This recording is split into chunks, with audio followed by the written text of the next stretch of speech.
Bueno, buenas tardes. Perdón por el retraso, pero hoy es un día logísticamente complejo, con lo cual os agradezco sobremanera a todos que estéis hoy aquí. Este es el inicio de un nuevo curso y quiero dar las gracias primero de todo a los profesores que están aquí.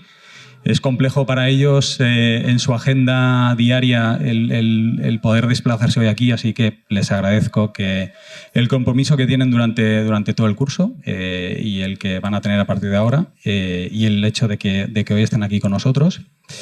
Hoy comienza un curso para un grupo de nuevos alumnos que quieren dedicarse a la industria del deporte, casi nada. Ayer estuve con ellos, estuvimos compartiendo un rato y hay una impresión que a mí me dio un poco de tiempo para reflexionar luego, que es la mayoría han decidido salir de su zona de confort, dejar lo que estaban haciendo, romper con sus profesiones antiguas y con sus carreras antiguas o sus planes de carrera antigua, dejar sus trabajos y al cabo de pocas horas estar en Barcelona para dedicarse a crear su futuro, ¿no? Y eso me parece que es muy interesante, que pone un poco más de presión a los profesores, porque aquí hay mucho en juego, pero me parece muy valiente, ¿no? También estuvimos hablando ayer de que este máster, este MBA que vais a comenzar, tiene que transformar mucho más que vuestros currículums, tiene que transformar vuestras mentes y tenéis que tener este cambio de mentalidad. No solo en los próximos 9 o 10 meses de clase, sino el resto de vuestra vida. Si conseguimos esto, creo que entonces habrá valido mucho la pena el viaje que vamos a comenzar juntos. También quiero agradecer a los alumnos del máster de Marketing y Patrocinios que están aquí hoy con nosotros. Muchas gracias por venir, chicos. Ellos ya comenzaron el viaje en abril. Están un poco tristes porque están a punto de acabar la experiencia. Pero esto acaba de comenzar. Vosotros ya habéis hecho ese cambio de chip y así que a partir de ahora lo que os queda es no abandonar nunca esa mentalidad. También me di cuenta ayer de que me he hecho mayor porque comencé a dar consejos. Y cuando alguien da consejos es que lo vive desde la experiencia pasada, con lo cual he decidido que hoy no voy a dar ningún consejo. Porque también he pensado que la mejor manera de que entendáis que este cambio de chip es necesario es aprender por imitación. Y hoy os he traído un frasco de vitaminas para que entendáis cómo es ese cambio de mentalidad, cómo nos tenemos que enfrentar a este nuevo mercado. Y creo que hemos traído a una persona, que es la persona que nos va a honrar con su charla en esta inauguración, que contagia. Y eso es mucho mejor que dar consejos. Es verla, conocerla, hablar con ella. Y espero que podáis tener la oportunidad después de compartir un rato con ella, porque creo que es la manera. Es mucho mejor que dar consejos. Contagiarse de la energía. Es una directiva del mundo del deporte que hemos elegido no por casualidad. La hemos elegido por varios factores. Pero se lo decía a ella. Una cosa que a mí me parece que es excepcional es que ella ha roto un techo de cristal porque es mujer. Es la primera mujer que ha sido directora general de un club de la Liga Española de Primera División, que esto dicho así suena como muy fácil de decir, muy difícil de conseguir, ha roto un techo de cristal, y porque tiene menos de 40 años, con lo cual creo que es una líder que se lo ha ganado a pulso. Y además le tengo que agradecer porque ayer a esta hora estaba en Montevideo, Uruguay. Esta mañana, a las 4 de la mañana, estaba en Madrid. A las 8 de la mañana estaba en su oficina en Elche. Y a la 1 de mediodía estaba en Barcelona. Es decir, que tenía realmente ganas de venir. Y mañana está en la oficina de Elche, pero luego se va a Madrid por un par de días. Así que un fuerte aplauso para Patricia Rodríguez Barrios.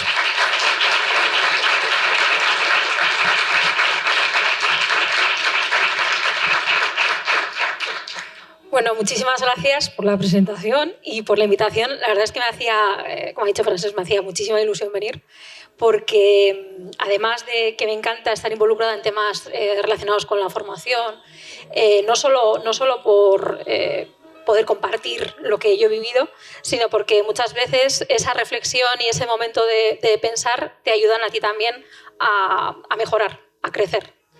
Y segundo, porque me ha contado antes esto mismo que os ha dicho, que salís de vuestra zona de confort, y a mí eso me encanta, porque como veréis ahora, nunca estoy, lo de estar cómoda no va conmigo. Así que nada, simplemente lo que voy a hacer es contaros un poco mi experiencia estos 5 años desde que comencé en el sector del deporte, en la industria del deporte, y por supuesto abierta a todas las preguntas que queráis, que seguro que va a ser mucho más interesante que irme a mí a hablar. Nada, rápidamente, para que veáis que no vengo del mundo del deporte, que comencé de una manera bueno, pues un poco diferente. Estudié en la Universidad de Deusto, Administración y Dirección de Empresas. Luego comencé mi carrera en PricewaterhouseCoopers, como en auditoría inicialmente. Allí pasé 9 años, los últimos 6 en Madrid con temas de consultoría y teniendo un poquito de cerca los trabajos que se empezaban a hacer en control económico para la Liga de Fútbol. Y bueno, era manager, estaba cómoda, tranquila, con una próspera carrera por delante, en una multinacional, todo muy bonito, pero muy cómodo. Así que uno de mis mejores amigos de San Sebastián me mandó una oferta y me dijo, esto es raro, seguro que te gusta. La oferta era de Infojobs, además, también era raro incluso la forma de mandar la oferta, era director financiero en el Eibar, que acababa de subir a Primera División en agosto de 2014. Junio de 2014 era ese momento. Así que nada, dije, bueno, pues si es raro, tienes razón, me gusta, voy a echar, porque como soy mujer, no me van a coger y no me voy a volver a San Sebastián a vivir, que es de donde yo era. Porque yo estaba contenta en Madrid. Bueno, pues nada, apliqué, me seleccionaron, hice el proceso y en la última entrevista dije, madre mía, que sí, que parece que me van a seleccionar a mí. Y efectivamente, al día siguiente me llamaron, primero lo rechacé, por miedo, por pánico, y luego dije, vamos a ver, o sea, ¿qué tengo que perder? ¿Voy a seguir aquí haciendo lo mismo? Esto no se va a mover, va a estar aquí. Así que vamos a la aventura y vamos a intentarlo. Y la aventura no era solo por cambiar de ubicación y de sector y de todo, sino porque en 2014 el fútbol no tenía la misma ni fama, ni ordenación, ni regulación que tiene ahora. Empezaba, pero todavía no la tenía. Y además, mi contrato, como el Eibar nunca había estado en Primera División, todos los contratos de la gente que entramos eran N+1, donde N eran los años de primera en los que el equipo iba a estar en primera, +1. Esto quiere decir que si al año siguiente el equipo bajaba a segunda, pues me quedaba un año más de contrato y fin. Así que bueno, era una aventura. Bueno, ahora deciros, empecé en el Eibar, 2016 me ascendieron a directora general del club, porque hubo un cambio en la presidencia, y en 2019, este año, pues eso, por eso de estar cómoda, me cambié al Elche y luego os cuento cómo va la cosa. Vale, esto que veis aquí es cómo estaban los equipos de Primera División en la temporada 14-15, y ese es el número de empleados que tenían. Entonces, por aquí veis que menos de 20, no es que fuese menos de 20, es que era menos de 10. Os hablo en ámbito de gestión siempre, ¿eh? Como os decía, yo entré en agosto de 2014, ¿no? Pero conmigo entraron 7 personas más. Hasta ese momento solamente había una persona que hacía todo lo que era gestión. Desde llevar las redes sociales hasta contabilidad o, yo qué sé, hablar con un patrocinador. Todo. Una única persona. Y de repente llegamos 7 personas más, que está muy bien, que hay un montón de recursos y todo es fenomenal, pero ahí no hay ni orden, ni gestión, ni nada. Es como, bueno, pues un montón pasamos del que lo hacía todo, tenía 80 manos, a que de repente llegamos un montón de personas que no tenemos ni idea del sector, ni de la propia empresa, ni del propio club, y vamos como quitando cositas, y sin ton ni son, sin asignar responsabilidades y sin nada. Entonces, había que hacer y había que encajar ese puzzle. Así que, nada, mi puesto pronto cambió de directora financiera, se le sumó un apellido que era directora de recursos humanos. Y así pasamos a esos puntos suspensivos, porque inicialmente era de recursos humanos y de finanzas, pero al final acababa absorbiendo un poco pues, todo lo que había por la organización. Mi objetivo sobre todo era el establecer lo que yo había aprendido en Price, pues esas rutinas, esos procedimientos establecidos y esa forma de hacer las cosas, pues intentar trasladarla al club. Y eso fuimos haciendo. Así que yo fui asumiendo cosas, se convirtió en un cajón desastre. Todo lo que nadie sabía dónde iba venía a mí. Y esto tenía dos partes. Una buena, que es que yo quería aprender el máximo del sector y quería crecer y quería saber más y más y leía y venga, dame todo lo que quieras que yo absorbo. Y otra no tan buena, que era que no sabía decir que no. Y la cual sigo trabajando en ello, todavía no está superada. Así que, bueno, pues esa es una de las lecciones que tuve que aprender y que luego os contaré porque hay que aprender de eso también. Bueno, y esos procedimientos y esa forma de organizarnos que os digo se basaba en estos puntos sobre todo, ¿no? Por un lado pongo ahí consejo de administración, porque hasta entonces, como os decía, había una única persona en la gestión y había unos consejeros que venían de la época de Segunda B, o sea, lo que viene siendo Tercera División prácticamente, y entonces estaban acostumbrados a conocer, decidir, tomar parte en el día a día, y obviamente esa no es la labor de un consejero.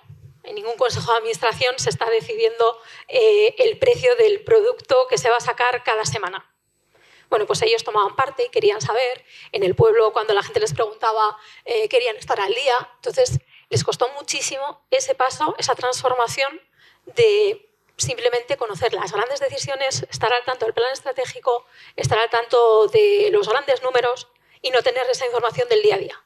Pero es que había 8 personas que habían contratado para ello. Entonces, hubo que gestionarlo muy bien, con mucha comunicación interna y con mucho miramiento, que no sería lo habitual en una empresa al uso que podemos conocer. No, perdón.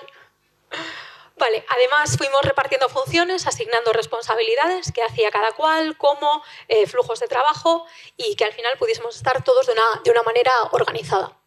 Fue importante también establecer un plan estratégico.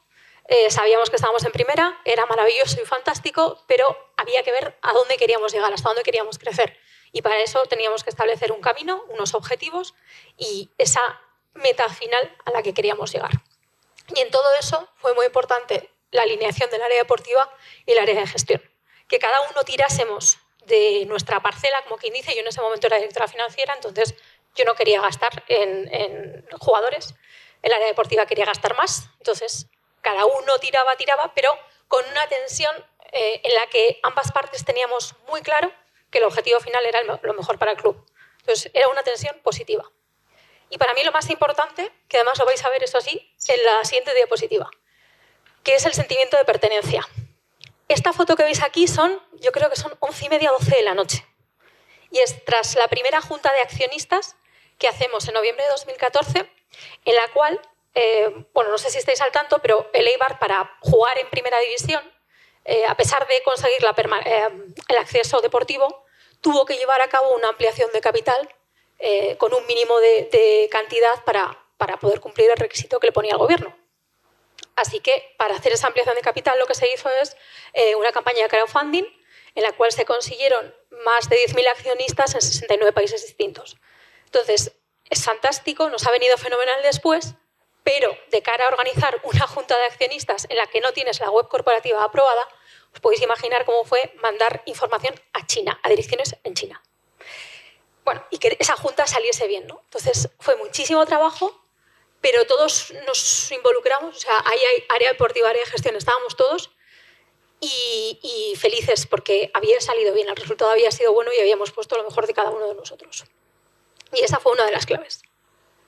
Vale, la temporada iba avanzando, todos felices y contentos porque esto es en enero, prácticamente final de la primera vuelta, 7º lugar, 27 puntos, increíble, equipo revelación, todo maravilloso. ¿Qué pasa? Que empezamos a perder partidos. O sea, fijaros hasta dónde llegaba nuestra ilusión y nuestra felicidad, que 0-7-27, o sea, 7º puesto y 27 puntos, llegó a ser una de las claves que utilizábamos en temas administrativos. O sea, imaginaros. Pero bueno, como se dice en España, la alegría dura poco en la casa del pobre, pues empezamos a perder partidos y uno tras otro, aquello no paraba. Y se iba notando en el ánimo de todos. Hasta que, tras 11 jornadas seguidas sin ganar, de repente un miércoles jugábamos contra el Málaga en casa y ganamos. Milagro. O sea, yo tenía tanto miedo ya que no salía a ver ese partido, me quedé en el despacho. Y cuando oí el gol y todo retumbar, decía, no me puedo creer. Y os digo que habíamos perdido la confianza y lo importante que es la confianza, porque es verdad que en enero había venido un equipo de la Championship y se había llevado a un central, pero vamos, que no había habido mayores cambios, no había más cosas. Sin embargo, en general se había desatado como un sentimiento de miedo, de desconfianza, y eso lo sentíamos nosotros en la oficina, bueno, pues en nuestro entorno, y se sentía en el vestuario y se transmitía a todos. Tanto es así que antes de este partido, en el despacho, yo estaba mirando los estatutos de la Liga porque, bueno, en la prensa había empezado a salir unas noticias, sobre todo en El Confidencial, que es un medio que se dedica mucho a este tipo de temas, había empezado a salir que un club de primera división, que estaba mejor clasificado que nosotros, que no tenía ningún problema, no estaba haciendo frente a las deudas que tenía. El club es el Elche, en el que estoy ahora. Entonces llevaba incumpliendo de manera recurrente los estatutos de la Liga. Así que viendo esas noticias decía, algo tiene que haber. Y nada, y empecé a ver el reglamento, los estatutos y demás, y empezamos a mover algo con los abogados para, por lo menos, interesarnos sobre qué pasaba y podernos personar como parte interesada. Y antes de ese partido que os digo, fijaros qué importante fue, que vinieron 4 personas del área deportiva a preguntarme cómo iba ese tema. Y que quizás igual el objetivo ya no era la permanencia, sino era quedar en el puesto 18 para poder acceder a la permanencia administrativa. Y eso era abril. Imaginaros cómo estaba nuestro espíritu por dentro, ¿no? Bueno, todavía no estábamos en descenso, porque ya teníamos un buen colchón y porque ese año la liga estaba bastante barata. Pero fue avanzando la temporada, fue avanzando esa segunda vuelta y finalmente en esa última jornada llegamos a este punto de drama total, en el cual la última jornada nos jugábamos la permanencia con otros equipos más. Y bueno, pues nosotros ganamos en casa, pero se dieron otros resultados que hicieron que nosotros fuéramos los que descendíamos. Bueno, pues después de este partido, bueno, os podéis imaginar que aquello era drama y desolación, porque al final ya no solo era el sentimiento y el que tu equipo pierda, ¿no? Sino que de trabajos dependían de eso, ¿no? Porque al final nuestros contratos eran N+1. Así que, bueno, pues siguiendo con esa búsqueda de opciones y de soluciones posibles, esa semana, esto fue un sábado, y esa semana, bueno, pues había una junta de divisiones de clubes en la liga. El presidente se fue de vacaciones y entonces me tocó ir a esa junta. Y para mí fue un cambio y un punto de inflexión, yo creo que ya no tanto a nivel externo, que yo quizás lo percibía a nivel externo, pero yo creo que fue más por lo que yo percibí internamente. Y es porque antes de esa reunión, ese jueves, miembros del Consejo de Administración me mandaban mensajes de ánimo, venga, que tú puedes. Y además de esa fuerza que me mandaban, cuando yo llegué a esa reunión, y esto lo cuento porque muchas veces en medios de comunicación me suelen preguntar, ¿notas machismo o diferencia o discriminación en las reuniones de la Liga? Y yo suelo contestar, bueno, pues noto que quizás he tenido que demostrar. Igual por un doble factor, porque soy mujer y porque no vengo del mundo del deporte. Vengo de la multinacional, que es como, está alejado de lo que es la industria que conocemos, ¿no? Pero en esa reunión noté como un respaldo y un reconocimiento. Ahora sí. Y me sirvió para dar la vuelta a todo, pero por eso os digo que ya no es tanto el entorno, sino ya es uno mismo, que yo misma me lo creí en ese momento. Ahí, dije, yo soy la que está aquí en el tema. Y bueno, pues nada, lo defendí con uñas y dientes, la Liga, se sumó y nuestros abogados fueron trabajando de manera conjunta. Fue un verano, en fin, el informe pericial fue tremendo. O sea que bueno, pero mereció la pena porque al final conseguimos esa permanencia, el Elche descendió a segunda división y nosotros nos quedamos en primera división y a partir de ahí empezamos a planear lo que iba a ser nuestro horizonte los siguientes 2 años, ¿no? Teníamos ya unos resultados consolidados, un beneficio de 4 millones de euros, teníamos unas audiencias que iban subiendo, la asistencia al estadio en términos porcentuales también iba subiendo cada vez más. El escenario era positivo. Y habíamos hecho un equipo que ya empezaba a ser competitivo, porque ya nos lo empezábamos a creer. Además, nosotros tratamos de darle la vuelta, porque lo comentaba antes con Francesc, no tenía ningún sentido que nos fuésemos a pelear por un objetivo deportivo, porque teníamos todas las de perder. Entonces tratamos de diferenciarnos, de ser algo distinto a lo que había en el mundo del fútbol. Con lo cual, la parte de transparencia, de gestión, de compliance, no era algo que se llevase mucho. Así que decidimos hacernos líderes en ese ámbito, en ese otro fútbol es posible. Y conseguimos ser líderes junto con el Real Madrid en transparencia, que era el club más pequeño y el más grande en un mismo punto. Esta foto que veis aquí es la rueda de prensa de presentación de la nueva presidenta. En 2016, como os contaba antes, hubo un cambio en la presidencia, el presidente era ejecutivo y salió, y se optó por una presidencia institucional y una dirección general. Entonces, a mí me promocionaron a directora general. Y al igual que antes os decía lo de el creérmelo, lo mismo aquí. En este momento yo estaba súper agradecida por la confianza depositada en mí, pero decía, ¿me lo merezco? ¿Lo haré bien? No voy a saber, no voy a poder. Y de hecho, cuando me dijeron, salí en la rueda de prensa, dije, no, yo perfil discreto, ¿para qué? No. Bueno, menos mal que salí y a partir de ahí empecé a trabajar ciertas cosas que, pues me han dado un empujón y me han ayudado en mi carrera. Esta, por ejemplo, no me gustaba nada lo de promocionarme, contar cosas. Y me di cuenta que si no lo cuentas y no explicas lo que haces, lo que eres, pues prácticamente hoy en día no existes. Así que es fundamental ser y contar también. Bueno, nuestra temporada fue avanzando y teníamos otro hito más dentro de esta montaña rusa que vivíamos, ¿no? En 2017, en junio, esa presidencia era provisional y se celebraban las primeras elecciones a la presidencia en el club, con más de 10.000 accionistas en 69 países distintos. Menos mal que ya teníamos web corporativa y pudimos organizarlo de una manera más seria, ¿no? Porque además había tres candidaturas, os podéis imaginar que totalmente opuestas y mirando todos los procedimientos con lupa. Así que fue un proceso clave en el club porque nunca había sucedido y mucho menos a semejante escala, pero salió bien y a partir de ahí empezamos ya un plan estratégico nuestro con unos objetivos y un plan ambicioso, en el cual para mí voy a señalar 4 claves que yo creo que han sido quizás lo que más conocidos nos ha podido hacer. Uno de ellos fundamental, que fue la internacionalización. Nosotros habíamos fichado a un jugador japonés por motivos puramente deportivos y además lo fichamos por una cantidad que ahora mismo es irrisoria, que son 300.000 euros, ya lo puedo decir. Imaginaros hablar de 300.000 euros un traspaso, o sea, nos da la risa. Pero en ese momento para nosotros era el traspaso más caro. Entonces, un japonés que viene del Eintracht, que no sabe ni papa de castellano, y vamos a pagar 300.000 por él. Bueno, en fin, rompía todos nuestros esquemas, pero entendíamos que el jugador nos merecía a nivel deportivo y que íbamos para adelante con él.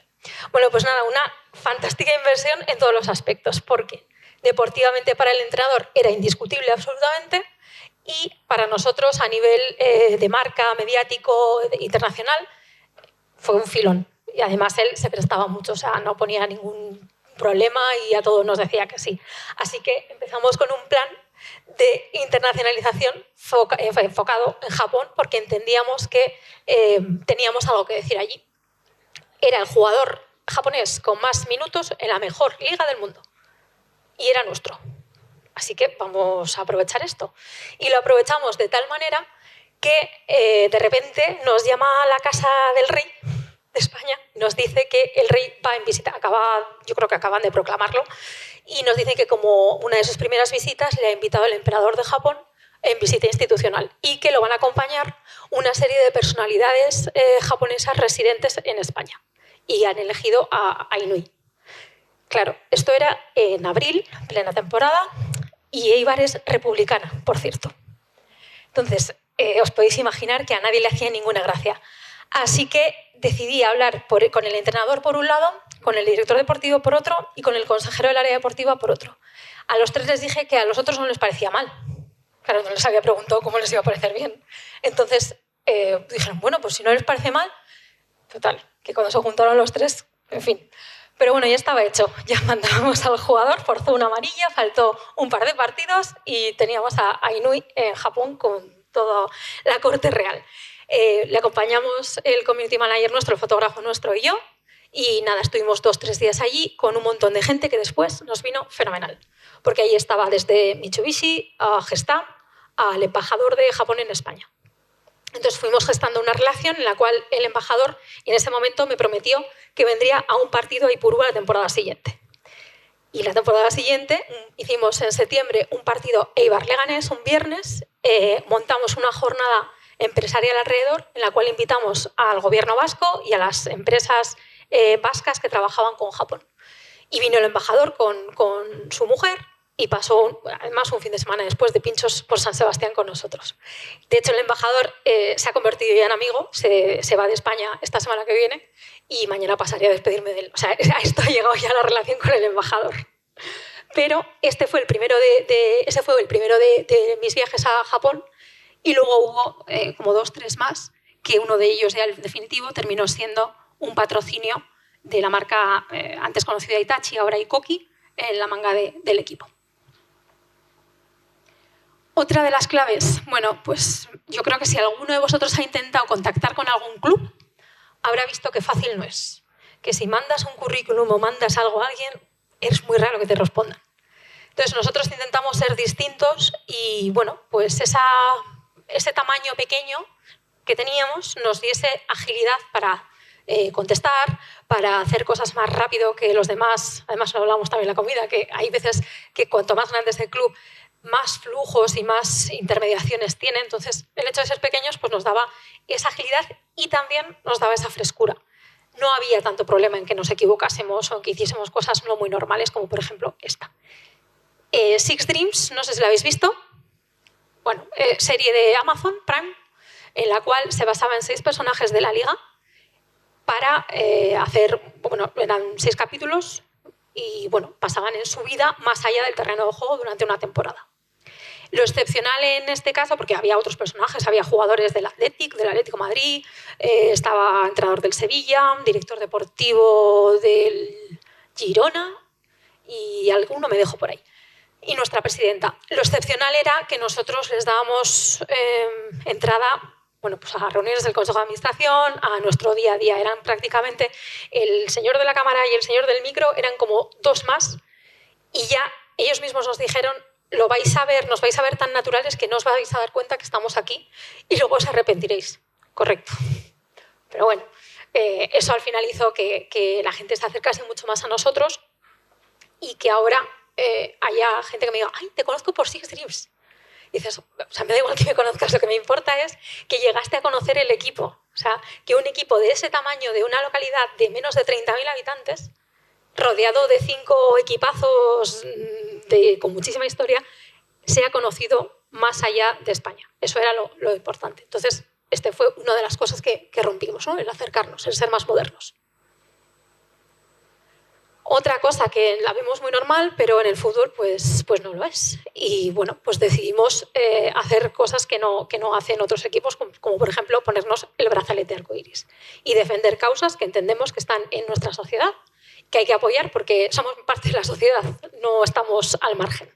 Entonces, el hecho de ir de la mano de lo que sucede a nuestro alrededor, pues también nos hacía más cercanos.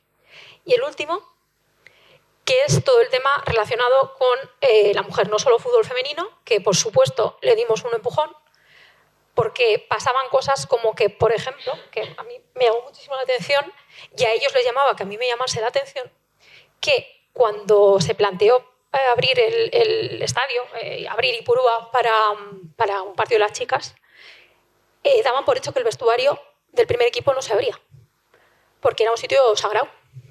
Bueno, las chicas son tan sagradas como los chicos, no lo van, no van a estropear el vestuario. Bueno, pues conseguimos que ese tipo de cosas absurdas por fin se acabasen y le diésemos normalidad y apoyo, un apoyo real.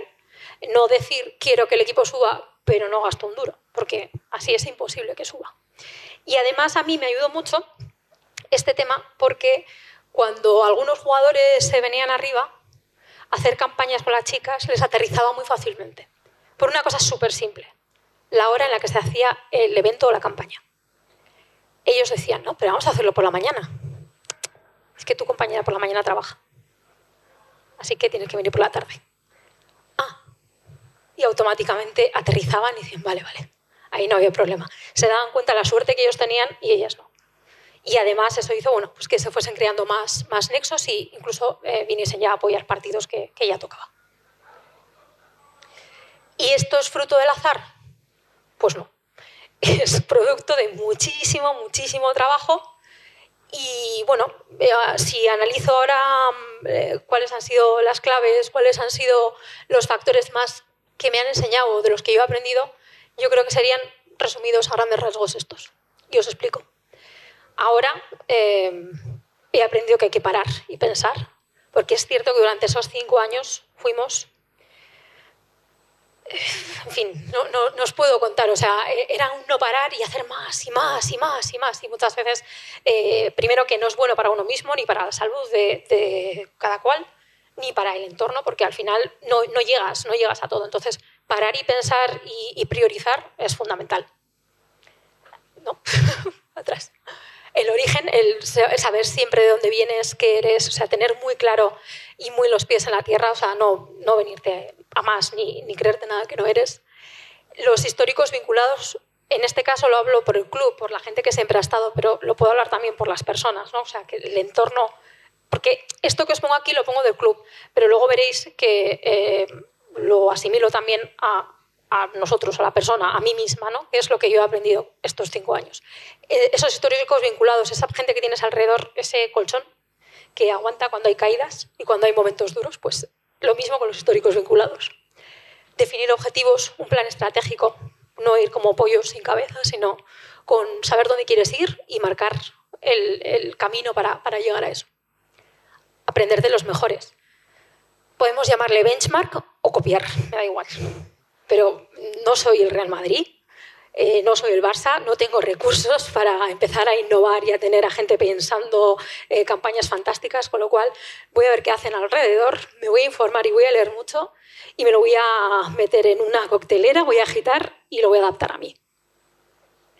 Y esta última, que es el mayor problema que hay en todas las organizaciones y fundamentalmente en esta, que tiene mucha notoriedad, que es el trabajo en equipo, es la clave. Nosotros éramos pocos, pero de ese equipo, o sea, yo me quedaría con 4 personas de ese equipo y los 5 juntos iría al fin del mundo. Y no me hace falta más gente. Sé que los 5 sacaríamos cualquier proyecto que llevásemos a cabo. Y no los conocía, los conocí en el Eibar. Vigilar los grupúsculos, esos pequeños grupitos que se van formando y que muchas veces generan ahí grandes problemas y grandes rumores. Y el principal, el ego, la batalla del ego. Al final muchas veces no crecemos y la organización no crece porque cada uno está mirando su parcelita y está alimentando su propio ego. Entonces, y en este sector todavía más. Y lo vemos en cada movimiento, lo podemos ver en el césped o también en los despachos. ¿Y ahora qué? Y este es un cambio. Yo en febrero decido dejar el Eibar. Y lo dejó por eso, por la zona de confort, porque al final el Eibar quería mantenerse, estar tranquilo y un proyecto más asentado, ¿no? Toda esa velocidad no la quería. Y yo, pues, me aburro si no tengo velocidad y no tengo un reto. Así que en ese tiempo, en esos 4 meses hasta que empecé en el Elche, hubo momentos como muy raros y muy distintos, pero de los que he aprendido una barbaridad y que los he disfrutado al máximo. Y me he planteado, voy a respetarlo al máximo, que ya no hay solo Eibar, que es lo que a mí me pasaba, todo focalizado en la empresa y yo como atrás, no. Ahora hay 2 mundos, que son Elche y yo. Y os explico. Porque más o menos es lo mismo, pero con un orden de prioridades distinto por pura necesidad. El proyecto que yo tengo en el Elche, y hay una situación ahora mismo de incertidumbre, pero yo voy con mi proyecto. Y el proyecto es el siguiente. Primero, como os decía antes, el equipo fue descendido por temas económicos, con lo cual os podéis imaginar que la situación no es que sea ahora mismo extraordinaria. Hay mucha necesidad, viene de un concurso de acreedores y bueno, pues no hay dinero. Con lo cual, el foco principal, el inicial, es el dinero. el controlar muchísimo cualquier gasto, cualquier inversión que se hace, intentar incrementar los ingresos y poner foco en cualquier operación que se hace. El segundo, las personas, talento. No me hace falta tener a un director de marketing que lleve 15 años en el sector y sea súper reputado y haya firmado 8.000 contratos con grandes patrocinadores. Lo que yo quiero es gente con ganas, gente con formación, gente con ganas. Optimistas, proactivos y que quieran comerse el mundo. Y a eso voy. Me voy a traer becarios ahora mismo, así de claro. Branding. El Elche, la marca Elche es una marca dañada por todo lo que ha pasado, incluso entre sus propios aficionados, pues bueno, hay gente que en cierto modo, o sea, sigue siendo porque al final eres del equipo de tu ciudad, pero por otro lado reniega pues porque está vinculado a ese concurso. Entonces hay que hacer un rebranding total y además hay que tener claro que todos somos humanos, todos nos equivocamos y de las situaciones malas se sale. Y es precisamente lo que tenemos que transmitir. El turismo como foco principal por el entorno en el que está, así como en Eibar era el compliance y era la empresa también, por la zona industrial en la que estábamos en Euskadi. Aquí no, en Alicante, en la zona de Elche, el turismo es fundamental, es una de las principales fuentes de ingresos, con lo cual aquí va a ser nuestro motor. Se me ha colado, ahí va sostenibilidad. Y es que sea un proyecto sostenible, tanto en segunda como en primera división, que no nos vuelva a pasar lo que pasó. Y por último, que seguro que alguno me mata por ahí, pero por último está el objetivo de subir a primera división. Porque muchas veces me suelen decir, es que si la pelotita no entra, pero es que hay un libro de Ferran Soriano que dice la pelota no entra por casualidad y yo no puedo estar más de acuerdo. Normalmente cuando vemos equipos que descienden, si tú miras dentro del vestuario, de los despachos, de las oficinas, te da la clave de por qué ha descendido. Y en mí, pues bueno, en otro orden, pero lo mismo. Lo primero yo, pues porque al final vas a... Bueno, y eso, que el ritmo no lo he bajado, pero sí que controlo más y me miro más, porque al final tenemos una vida y 24 horas el día. Y no hay que descuidar lo principal, que es uno mismo. Branding, todo este tipo de cosas, todo lo que sea... seguir creciendo y no solamente dentro de un club, de una empresa, al final te da muchísima riqueza en todos los aspectos y hace que no tengas por qué estar vinculado a una determinada empresa. Tú eres tu propia empresa. El avión lo digo porque me está tocando ir a muchos sitios distintos y están siendo experiencias súper enriquecedoras porque estoy viendo estos días que he estado en Montevideo, por ejemplo, he aprendido bueno, pues lo que hay en Latinoamérica, he visitado el estadio El Nacional, he estado con grandes jugadores de fútbol que han jugado en España y ahora están gestionando equipos allí, con lo cual aprendes de experiencias y de otras culturas y para mí eso también enriquece muchísimo. Sostenible, pues que lo pueda mantener mucho tiempo, que sea fútbol o no, el proyecto sea primera división o no, bueno, que sea un proyecto atractivo, motivador y que sea un reto. Y el dinero, pues hombre, sí viene, pero no es lo que da la felicidad.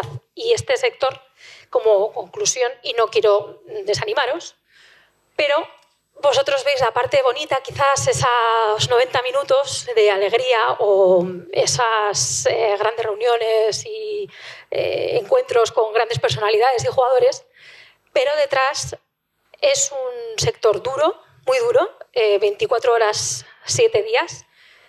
Mi entorno me dice siempre que no está solo conmigo, que tengo un apéndice que se llama móvil, y es verdad, suena a cualquier hora. Los jugadores llaman cuando les pasa algo, no importa el momento. Hay muchas, por ejemplo, ahora mismo en el Elche estoy tomando decisiones bueno, pues, que suponen alterar un poco el status quo que había hasta ahora y hay cambios. Los cambios muchas veces cuestan, me están cayendo críticas por todas partes, me han creado perfiles fake, he dicho, bueno, pues soy importante y todo. Bueno, hay que tomárselo con relatividad, aprender. Y una de las cosas que a mí me ha ayudado mucho en todo este proceso, que está muy de moda ahora, pero más que una moda yo creo que es algo muy positivo, es el tener una persona que te siga en una carrera, que es un coach. Puede ser un coach oficial o no, o puede ser alguien, un mentor que tú utilizas de referencia. A mí me ha ayudado pues porque al final es una persona crítica que me va empujando, me va como pinchando y me dice cosas que otras personas pues no se atreven quizás. Entonces, bueno, pues es otra cosa más, otro factor más que ayuda, ¿no? Y además acompaña en todo ese recorrido. Y un entorno sostenible, o sea, que haya colchón, que siempre haya alguien apoyando en momentos complicados, que como os digo, los hay muchos. Pero a pesar de todas esas complicaciones, tiene algo que engancha. Merece la pena muchísimo, sobre todo si os gusta no saber qué vais a hacer en una semana, por ejemplo. Es fantástico, o sea, cada día es una cosa distinta, siempre surgen mil historias, 1000 problemas, 1000 ideas nuevas. Conoces a gente increíble, haces buenísimos amigos, o sea, eso también es verdad, hay batallas de ego, pero hay grandísimos profesionales y muy buenos amigos. Y sobre todo eso, que es que no te aburres nunca. Es apasionante. La misma pasión que siente el aficionado por su equipo, al final la sientes tú por tu trabajo, ¿no? Es un trabajo distinto en todos los sentidos. Así que hasta aquí, desearos muchísima suerte, que disfrutéis muchísimo de este curso y cualquier cosa, aquí tenéis mi contacto y lo que os pueda ayudar. Y si tenéis preguntas, pues adelante.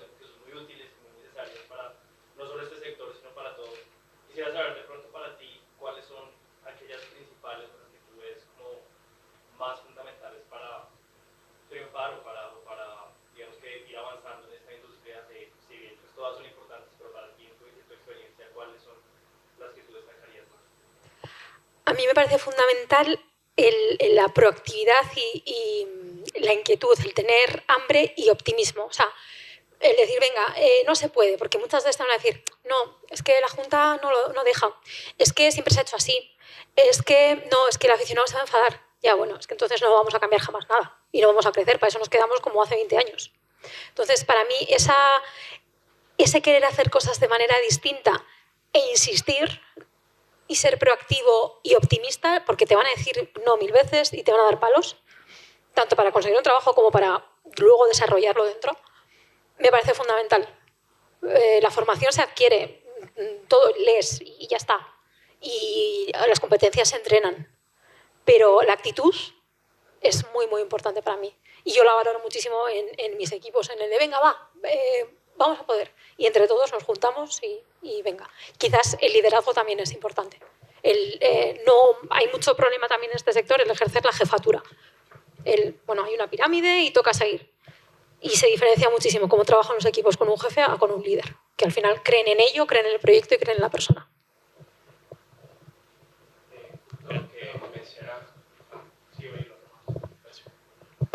Justo que mencionas lo del liderazgo, tengo un par de preguntas. La primera es, como líder de un equipo como en los que has estado, ¿cuál fue tu tarea más complicada como líder? O sea, ¿qué capacidad tuviste que emplear al máximo en esa parte de líder de un grupo tan grande? Porque al final terminaste siendo directora gerente. Y la segunda es cómo se vive el ascenso en este caso, o sea, mantener la categoría que como empleado, o sea, qué emoción se siente ahí adentro, pues esto te lo pregunto más como aficionado del fútbol. Pues de liderazgo para mí hay dos momentos casi que recuerdo, dos en el Eibar y uno aquí quizás. En el Eibar uno es el cambio, la transición que hubo del presidente ejecutivo anterior a la nueva presidenta y a mi dirección general. Bueno, cuando hay ese cambio, el club, la gente está bastante tocada a nivel anímico. Bueno, hay un poco como pedacitos rotos y hay que reconstruir aquello. Y hay un momento en el que hay que decidir si se sigue adelante con ese proyecto o se sigue como se estaba. Y que las personas de alrededor se sumasen, que obviamente había personas jóvenes que no tenían responsabilidades más allá de su propio trabajo, no tenían familias detrás, pero también había otras personas que tenían 55 años, que es mucho más difícil encontrar un trabajo, y que tenían familias que necesitaban su salario. Entonces, el hecho de que todos juntos fuésemos a ese cambio, y una reunión que hubo en mi despacho, que encima era muy chiquitín, el despacho, y estábamos todos como medio sentados en el suelo a las 11 de la noche, yo lo vi clave, porque al final no es algo que yo dijese, yo quiero ser la jefa. No, fueron siguiendo, sin más. Y yo hacía lo que entendía que era mejor, que me podía equivocar, pero no obligaba a nadie. Y que la gente se sumase, pues para mí fue clave. Otro momento importante fue nuestra mayor crisis comunicativa. No sé si lo habréis visto, el vídeo sexual de los 2 jugadores del Eibar. Salió en todas partes. Yo, cuando mis amigas de Madrid, que no tienen ni papa de fútbol, me lo mandaron, dije, adiós, se han enterado ellas, ya lo sabe todo el mundo. Y en ese momento el Consejo quería salir públicamente y dar una nota de prensa, como se hace en una empresa al uso. Es que una empresa al uso, a la gente no le importa lo que pasa en una empresa al uso. Se queda ahí y ya está.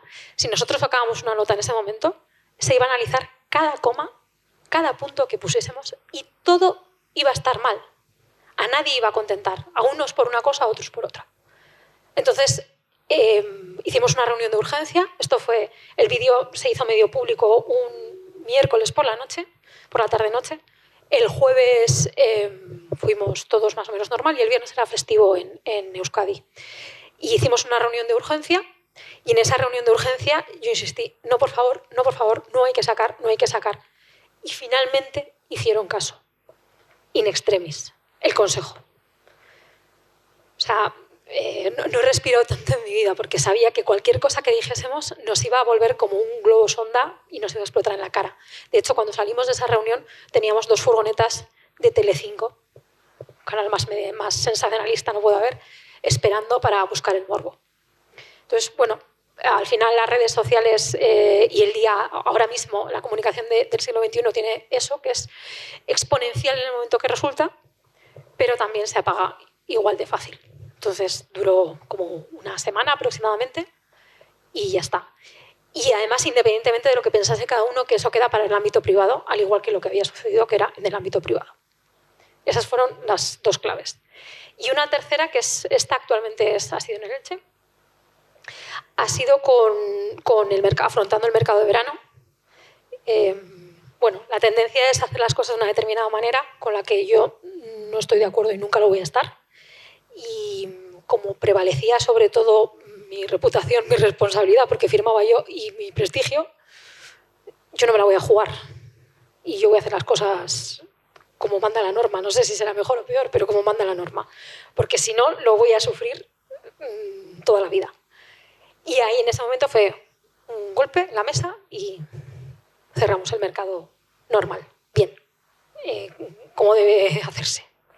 Esas son las 3. Y luego, a nivel aficionado, bueno, nunca he vivido un ascenso, porque yo llegué a Eibar con el equipo ascendido, pero sí que el momento en el que se consigue la permanencia administrativa, por ejemplo, o sea, no te puedo explicar lo que fue. Me acuerdo además de momentos como el día en el que el juez único decide dar la cautelarísima al Elche, y eso hace que ese día estemos en segunda división, y un jugador que venía de un club de aquí cerca, teníamos firmado casi el acuerdo, en ese momento dice, no, que estéis en segunda. Luego vino el año siguiente, pero en ese momento se cayó el fichaje. Y entonces de repente empezaba a llamar la gente, pero ¿no decías que estaba? Que ya está. Digo, ya, pero hay momentos en este proceso en el que pasan cosas. Y en el momento en el que ya por fin, porque yo no me lo terminaba de creer hasta que no vi la circular que la Liga de Fútbol te manda con los equipos inscritos en cada categoría. Me daba igual que hubiese sido el sorteo, me daba igual todo. Yo quería ver el papel. Y fue como, ahora sí.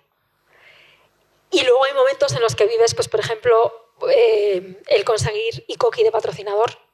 O sea, cuando en un mail nos dicen que sí, o sea, yo salí del despacho corriendo a buscar al de Internacional, gritando y diciendo que lo hemos conseguido, porque nos habíamos hecho 3 viajes a Japón de estos de 3-4 días en los que casi ni dormíamos. Entonces lo vivimos como si fuese un hijo nuestro.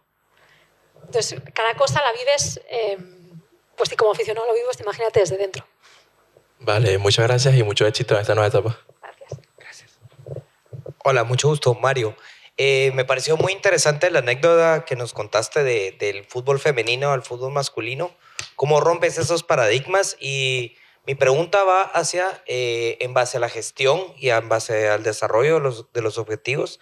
Siempre un club, ¿cómo logras plasmar el área deportiva con el área administrativa? Porque yo he visto que es muy difícil. Por ejemplo, te pones a pensar que un técnico quiere traer un jugador o algo por el estilo y está el área administrativa, que por ejemplo manejan los gastos, manejan de cómo hacerlo, cómo se empalman esas dos cosas, porque es algo serio, porque por ejemplo el camerino, ellos tienen una forma de actuar, hasta cuando llegan a comer, el capitán se sienta de un lado de la mesa, el entrenador del otro, o sea, ese tipo de interacción es muy de ellos, y tanto después el área administrativa es totalmente diferente. Entonces, ¿cómo palmas las dos? Ahí es clave un plan estratégico, tener unos objetivos definidos y una meta que alcanzar. Entonces, cuando esa meta está definida claramente y refrendada por todas las partes, o sea, cuando desde el Consejo se apoya esa meta y se aprueba y se sigue a pies juntillas, no hay ningún desvío, porque todo tiene que ir por ese camino. Obviamente va a haber momentos en los que hay que flexibilizar y tirar hacia un lado o hacia otro. Por ejemplo, puedes ir muy justo de presupuesto, pero si en enero estás en la posición 16, pues te toca hacer un esfuerzo y ese colchoncito que has guardado, pues te lo tienes que gastar. Pero está ahí de reserva, es una reserva que tienes por si acaso. Sin embargo, y te pongo un caso que fue... si tú tienes un proyecto a nivel corporativo, un proyecto de inversión importante como puede ser la creación de una ciudad deportiva, necesitas recursos, la idea no era endeudarse, entonces se trataba de ir ahorrando todos los años un poco. Ese ir ahorrando se puede hacer de manera consciente diciendo todos, no me voy a gastar más en fichajes aunque tenga un límite de X. O puedes hacerlo de una manera un poco más forzada en la cual a la liga le vas anticipando que vas a hacer inversiones, entonces te van bajando tu presupuesto y tu límite es inferior. Y entonces más o menos se sabe, pero no queda muy clara en todas las áreas que ese límite es inferior.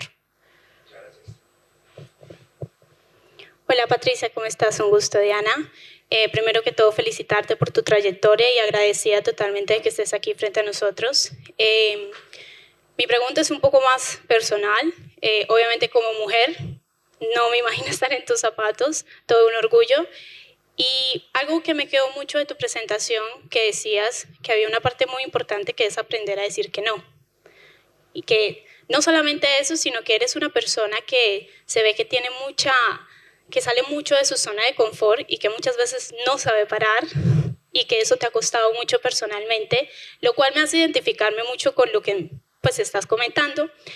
Y comentabas que hacías temas que era importante tener un mentor, un coaching y eso. Si tú fueras mi mentora, ¿qué me dirías a mí de cuál sería un límite sano para aprender a identificar cuándo decir que no como mujer? O sea, en la posición como mujer, sabiendo que hay tantos factores encima como estar dentro de un deporte que básicamente se vive mucho el machismo, también en la parte no solamente en el campo, sino también en la parte administrativa. A ver, podría ser políticamente correcta y decir, no, nunca me ha pasado nada, no hay machismo. Es mentira. Un señor, que no voy a decir su cargo, pero cuando me conoció, su forma fue, vamos guapa, dame 2 besicos.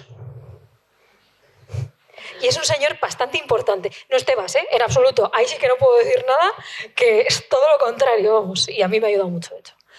Pero un señor bastante importante, que esa fue su frase. En fin. Otra de las primeras veces que llegué, pues algún señor diciendo, qué bien, ya hacía falta una cara bonita aquí. Y diciendo, bueno, pues nada, es lo único que aporto, gracias. Bueno, pues, a ver, también hay cosas, o sea, obviamente no está bien, ¿no? Pero en el caso de este señor, por ejemplo, que es un señor con el que ahora me llevo de maravilla, ya no está en el fútbol, pero le quiero un montón, le tengo muchísimo cariño, es un señor mayor, ha recibido una determinada educación y, bueno, pues no está bien, pero no lo hace a malas. Entonces hay que diferenciar un poco también esa parte, ¿no? y seguro que si alguna me oye me pone a parir, pero vamos, no me caracterizo precisamente por no ser feminista. ¿Cómo identificar el decir no? Lo tienes que ver tú con tu salud, básicamente, y con tu entorno. En el momento que veas que no estás prestando atención a tu vida personal, pues desde hacer deporte, dormir, estar con familiares, amigos, con gente que te quiere hacer planes de ocio, tener ratos para disfrutar. Porque de verdad que no se recupera, ¿eh? Y además que es malísimo, o sea, que pasa factura porque vives como en un AI, vas corriendo a todas partes bueno, pues como medio descabezada y no haces las cosas bien. Por eso lo del parar y pensar, ¿no? Que es muy importante. Y me sigue costando decir que no, porque me da pena perderme cosas, ¿no? Sobre todo, ahora más es por eso, más que por me van a decir algo o no voy a conseguir no sé qué, ahora es por perderme. Pues, por ejemplo, de Montevideo. Podía haber dicho que no, que era una paliza, 4 días allí. Pues perderme una visita yo sola en el Nacional, viendo todo el estadio, que está súper antiguo, sí, pero tiene sabor, tiene esencia, tiene algo. Que me contasen todo lo que había pasado con su director general, que es el jugador que metió el gol del Alavés en la victoria, que es Iván Alonso. O sea, pues esas experiencias no las voy a vivir en otro contexto, entonces quiero exprimirlo al máximo. Pero siempre respetando pues eso, un cierto horas de sueño, descanso, amigos, entorno, gimnasio, esas cosas. Hola Patricia, mi nombre es Jesús David y bueno, entiendo que la contratación del japonés fue futbolística también, pero se ve que es una estrategia desarrollada para ganar seguidores en el Japón. Y pues ya que en España ya está abarcado, la mayoría de los equipos tienen, los hinchas están ya prácticamente copados. Para ganar nuevos hinchas en España, nuevos fieles, ¿diseñaron alguna estrategia? ¿Y cuál fue? Bueno, lo de japonés quedaría precioso decir que fue una estrategia de marketing. Es mentira, o sea, solo fue deportiva. Y luego, al tenerlo, dijimos, vamos a aprovechar esto. Pero, vamos, mentiría si te dijese que tuvimos visión y hicimos porque era japonés, ¿no? Fue como, vale deportivamente, vamos a aprovecharlo a nivel de marketing. Para ganar seguidores, bueno, ¿por qué nos fuimos a Japón también, no? Porque alrededor, a 50 kilómetros a la redonda de Eibar, está la Real Sociedad en San Sebastián, el Athletic de Bilbao, Osasuna en Pamplona y Alavés en Vitoria. Son 4 capitales de provincia con 4 equipazos que, en fin, ¿para qué hablar, no? Con mucha historia. Con lo cual entendíamos que teníamos que salir fuera. Y para ganar protagonismo, no solo en España, sino en otros, para ganar afición, bueno, yo tenía, para mí hay como 3 equipos, ¿no? Primero solemos ser del equipo que es de tu ciudad, ¿no? Por sentimiento de pertenencia, por cercanía, por empatía. Luego del equipo que te da alegrías, del que celebras, ¿no? Pues del grande de turno que gana títulos y le apoyas en determinadas competiciones. Y luego suele haber un tercero que no sabes por qué, pero le tienes simpatía, te caes simpático y dices, ¿tiene algo? Pues ese era el que yo quería ser. Ese que no sé por qué, pero mira, qué majos. Eso era lo que yo quería despertar.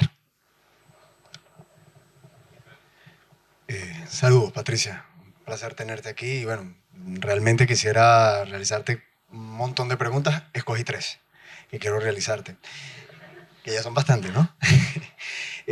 Las primeras son un poco el tema organizacional.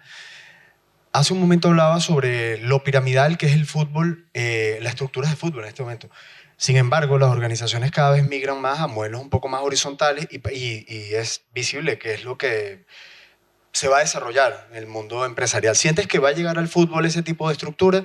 ¿Sientes que puede ahondarse en ese tipo de modelo de negocio? ¿Okay? La siguiente es un poco leyendo sobre ti, me puedo dar cuenta todo el reto que estás llevando en el Elche.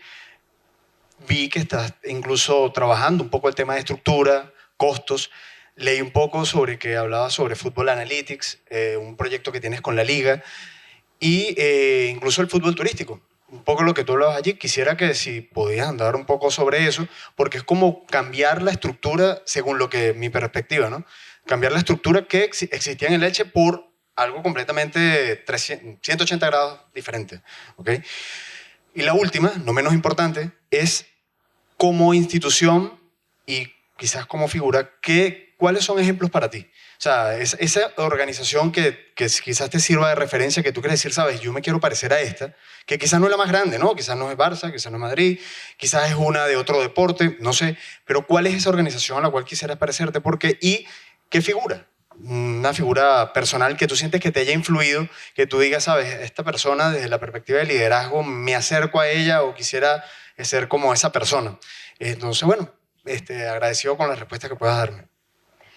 Vale, en tema organizativo, el momento en el que la industria del fútbol se empiece a gestionar de manera horizontal, sin tanta jerarquía, sin tanto ego, sin tanto formalismo y con proyectos modernos e innovadores, la rentabilidad va a ser espectacular, que no vamos a salir. Porque fíjate que gestionándose todavía como se gestiona en muchos casos, ya no a nivel económico, que eso, bueno, ya lo estamos más o menos pasando. Y de aquella manera. Pero a nivel de gestión, todavía, bueno, en fin, no se parece mucho a estructuras modernas. Y va bien, se sacan rentabilidades importantes. Imagínate si le pones un poquito de gestión actual, moderna. Espectacular sería. Proyecto en el Elche, pues eso es. El Elche es un club donde es un club grande que ha estado años en primera, es una ciudad grande, son 200 y pico mil habitantes, en una provincia de 2 millones de habitantes, donde, bueno, sí está el Hércules de Alicante, pero está en segunda B, con lo cual tampoco hay mucha competencia. Además, tienes el aeropuerto de Alicante, que está a 10 kilómetros de Elche. Es el quinto aeropuerto con más tráfico de España, después de Madrid, Barcelona, Palma, Málaga, y el quinto es Alicante. O sea, imagínate todo el tráfico de turistas que hay por allí. Y además, por su clima, no solo tiene turistas ocasionales de verano, sino que tiene como poblaciones de extranjeros que viven la mitad del año allí. Entonces, cuando esa población de extranjeros, el 50% son ingleses, sabiendo la afición al fútbol que hay en Inglaterra y conociendo la calidad que tiene nuestra segunda división, pues yo creo que algo tenemos que hacer. Entonces, bueno, tenemos un proyecto por ahí que espero que podamos ponerlo en marcha pronto, que básicamente es montar una fanzone fuera con cerveza, sol y música. Ya está, o sea, cosas muy sencillas, pero que poco a poco vayan enganchando a la gente pues, para ir antes, para venir al club y para engancharse al proyecto y al equipo. Tema de Business Analytics, lo mismo, o sea, se da la circunstancia de que precisamente Eibar es muy pequeño, un estadio muy pequeño y con mucha reforma que tuvimos que hacer, muy industrial, y aquí es todo lo contrario, pasamos de segundo sector de industrial, pasamos a tercero, a turismo, a una ciudad grande, a un clima bueno, a un estadio espectacular. Entonces, bueno, pues hay que reorientar el proyecto y lo que allí funcionaba no tiene por qué funcionar aquí y entonces lo adaptamos a lo que tiene que ser, a la esencia del lugar, ¿no? Y bueno, el proyecto de Business Analytics va muy enfocado al incremento del ticketing, del ticket medio por aficionado. Pues desde comprar más en un bar, a comprarse una camiseta, a venir a un partido o incluso un proyecto que no sé si saldrá, pero bueno, una serie de conciertos que queremos hacer a final de temporada. Va básicamente en eso, todo orientado al incremento del revenue y a la contención del coste, con estructuras más ágiles y sobre todo con perfiles dinámicos, ¿no? Que tengan ganas de hacer cosas. Y la tercera, vale, organizaciones. Pues mira, me suelo fijar en dos sobre todo. Una es la que tengo muy cerca, que es la Liga, que me gusta mucho el proyecto, me identifico totalmente y bueno, pues va a ese ritmo frenético que a mí me gusta, ¿no? El crecimiento ha sido muy grande y bueno, nos falta un poco a los clubes sumarnos a ese ritmo, ¿no?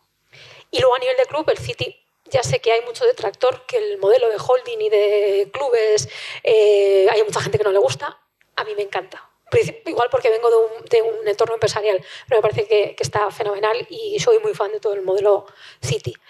Líderes, no sé, no sabría decirte a alguien en concreto. Es más, voy cogiendo cosas de diferentes personas. cosas que me gustan y las voy, bueno, lo mismo, voy copiando al final o inspirándome. Sí. Hola Patricia, soy Majo de México. Primero, muy afortunada de estar aquí y creo que ya es la última pregunta, entonces gracias. En sí es una pregunta creo que sencilla, pero también muy personal. Me interesaría saber, Patricia, ¿cómo es tu día a día? ¿A qué hora te levantas? ¿Vas a hacer ejercicio? ¿Cuánto tiempo dedicas a tu vida? ¿Sí? Nada más. Bueno, pues normalmente, incluso cuando estoy fuera también, normalmente me levanto a las 6 de la mañana y hago ejercicio como 45 minutos, una hora aproximadamente. A partir de ahí, mientras desayuno, veo noticias, sobre todo aquí en España, Palco 23, yo soy muy fan, y lo que haya en Twitter, que haya habido durante la noche. Y suelo chequear un poco el mail. Y normalmente a la oficina trato de llegar pues 8:30, una cosa así. Si tengo una comida, pues tengo una comida y salgo, pero si es un día normal que no tengo comida, pues como más o menos en media hora y más o menos me suelo ir del club pues 8:30, por ahí. Sí, y durante el día pues suelo estar bastante rato con el área deportiva, igual una reunión de una hora tranquilamente, no una reunión formal como tal, pero sí contando qué tal el entrenamiento, qué tal está un lesionado, qué ha pasado, cómo he visto al míster o cómo... yo no solo bajar el entrenamiento, entonces ellos son un poco los que me van transmitiendo pues eso, cómo está el equipo o la renovación de un jugador si tenemos pendiente o igual viene un agente, bueno, eso con el área deportiva. Y luego con el área de gestión ahora es más fácil porque nos hemos cambiado al otro ala. Antes estábamos en un ala que eran todos despachitos y entonces para ver la cara de la gente tenías que casi asomarte. Y yo tenía un despacho enorme que había eco. O sea, hablaba por teléfono y la gente me decía, ¿dónde estás? Entonces, me parecía un poco absurdo. Así que nos hemos pasado a otro lado, donde mi despacho está en medio, tiene 2 puertas que normalmente están abiertas las 2. Entonces, hago así y veo a toda la parte de marketing y comunicación y hago así y veo la parte de administración y finanzas. Entonces, pues nada, pasa gente. Y la idea es eso, que sea lo más fluido posible. Está costando, también es verdad, o sea, es un cambio que yo he notado que, bueno, pues en el Eibar me resultaba muy fácil. De hecho, algunos de ellos han terminado siendo amigos míos. Y aquí pues está costando porque además es un momento de cambios, porque están saliendo personas. Y bueno, pues todavía va a costar entrar, pero poco a poco. Gracias.